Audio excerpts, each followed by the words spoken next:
Hello, I'm Molly, and this is Care Experts, brought to you by CareCredit and Pets Best. Together, the CareCredit credit card and Pets Best pet health insurance provide all the financial tools that can help you be the best pet parent you can be.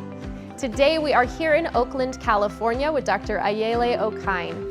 Dr. Okine is a board-certified veterinary internist and is the founder of a mobile veterinary practice that provides ultrasound services for animal hospitals in the Bay Area.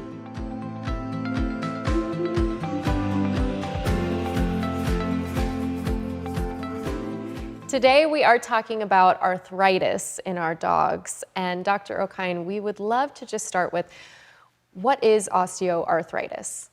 So osteoarthritis is a degeneration of the joint cartilage. So basically the cartilage that surrounds the joint, and that can become damaged. And not only does that get damaged, but it also starts to damage the bone underneath. So it's almost like if that joint cartilage starts to wear away enough, it's almost like bone on bone that you're walking on. So it really can be a painful, chronic condition that we can see really in any dog, any breed, any time. But we do tend to see it the older that they get, just like in people. But it is something that we see very commonly. What are some of the symptoms that would lead us to know that our dog has osteoarthritis? So it's kind of the same in people. So this is one of the diseases that mimics what we see in people. So being really stiff and sore in the morning, especially when a pet is first getting up. They might be a little bit slow to get up. They might groan when they get up. They might limp after they get up. And then with a little bit of activity and kind of lubricating the joint, moving around, they tend to feel a little bit better. But there are some pets that have such bad arthritis that no matter what activity they do, they just hurt. And so they might limp all the time.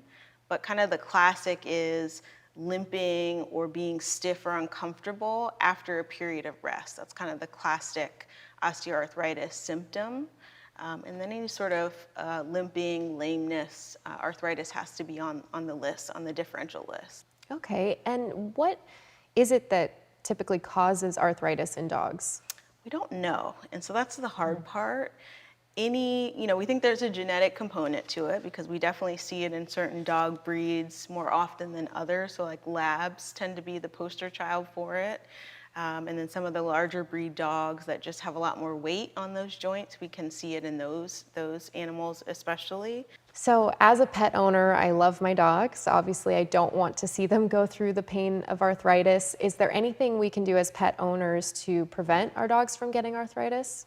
So probably not prevent, but definitely delay the onset of arthritis or decrease the likelihood of it happening.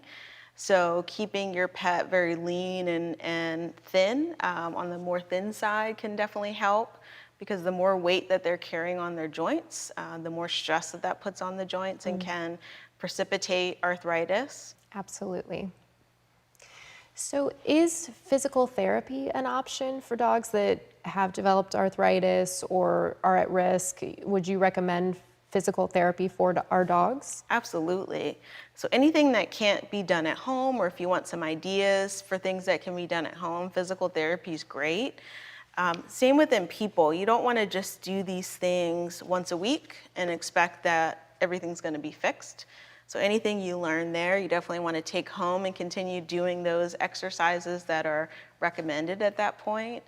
Taking your dog on a walk is a very important part of pet ownership. It's a time where you can bond with your dog, you get a little break yourself from your own life. Absolutely. You get to take your dog on a walk. But if you have a dog that the hips are starting to hurt a little bit, you're noticing arthritis, or your vet's, has diagnosed arthritis, can I still take the dog on a walk, or should I not? So it depends a little bit on how severe it is. So definitely listen to your vet as far as what the recommendations are specifically for your pet. But generally speaking, yes, still going on a walk is very, very helpful.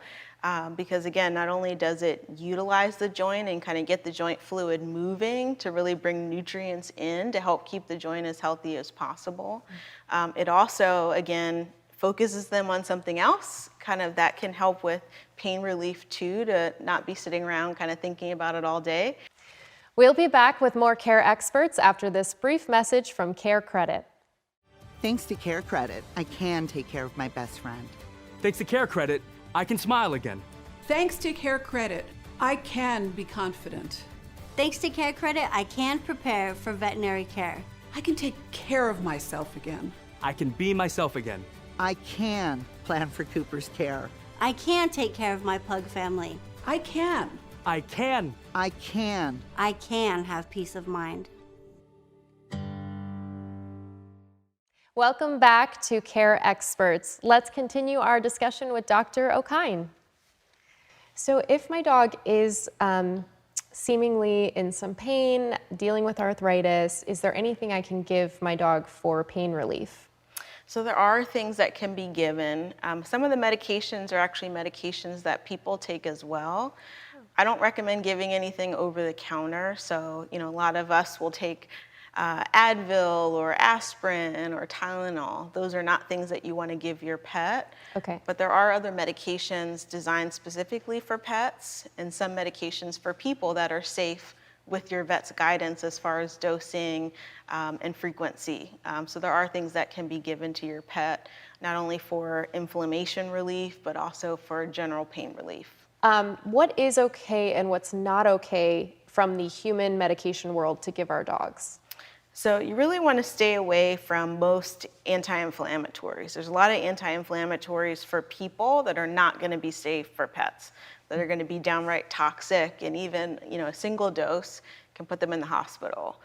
So those would be ones that we really want to try to avoid. And again, there's a few I can think about that really need your vet's guidance as far as dosing and making sure that they're getting the right thing. But most of the anti-inflammatories for people are going to be toxic to pets.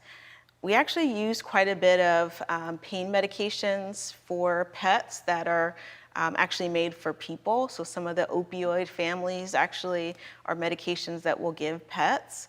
And some of their dosing is actually a lot higher than what we would give a person. So anytime I prescribe one of those medications, sometimes I'll get a call from the pharmacist saying, did you mean to write this, or did you mean to call this in? And I'm like, absolutely. And I point them to the literature that supports that dose. But some of those medications are actually quite safe for pets, and so we'll if it's appropriate, dispense those or make those recommendations. But definitely the anti-inflammatories we'd stay away from. But again, things that you really should talk to your vet about and get their recommendation based on your pet's weight. So it's been a hot topic, CBD oil, for many reasons, people, animals. Is CBD oil safe for our dogs, especially as it relates to arthritis? So it actually is. So CBD does not have any of the psychoactive THC. So the THC is what gets people high. So avoiding that and using CBD can be very safe. We do find that it can help in a number of different processes throughout the body, and also in some disease states. It can actually be very helpful to kind of get things back on track. So it can be very safe. The issue is a lot of the formulations that are out there don't necessarily tell you exactly what the dose is, or they could have THC hidden, or might not be as pure as you think it is. So you really still have to be careful. There's some brands actually that are out there that are marketed for pets, that are tested on pets. Even some from some of the larger veterinary universities. So there are things out there that are safe, that has specific dosing that can be used. So Dr. Okine, are there certain breeds that are more prone to arthritis than other breeds? As far as we've heard about different breeds with hip dysplasia or other issues, and as far as arthritis goes, is that the same? Does the breed matter? So we do tend to see it more commonly in certain breeds. So probably Rottweilers, Labs, those are probably some of the more common breeds that we see it in. And you hit the nail on the head with saying the hip dysplasia, because that's probably the pets that we see it most often in, or those pets that have had some abnormality of their joint when they were youngsters, especially if there's abnormal wear and tear. That's absolutely going to set the stage for some osteoarthritis down the road. I see. That's really interesting. Well, thank you. This has been a very informative conversation on how to prevent arthritis in the many ways we can for our pets, but also how to treat it when we have an animal that's showing symptoms. So Absolutely. thank you very much. Thank you. Thanks for watching. All of our featured care experts recommend and accept the CareCredit credit card, which is accepted at hundreds of thousands of provider locations nationwide. And Pets Best offers comprehensive pet insurance plans that can cover up to 90% of your pet's unexpected eligible veterinary expenses. Together, Pets Best and the CareCredit credit card allow you to have a lifetime of care for your four-legged family member. Visit carecredit.com for more information.